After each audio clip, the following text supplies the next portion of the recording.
We're at LKQ Clearwater, Florida. How could somebody junk this for maybe $400 or $500 at the most? It's an '87 Blazer. It's sad. In the end, it's going to end up getting shredded. And the metal will go to China. The transmission's still in there, so is the motor.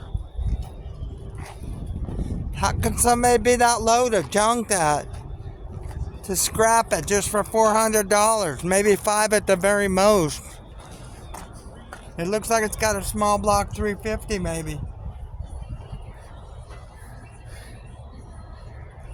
It's really sad. It really is.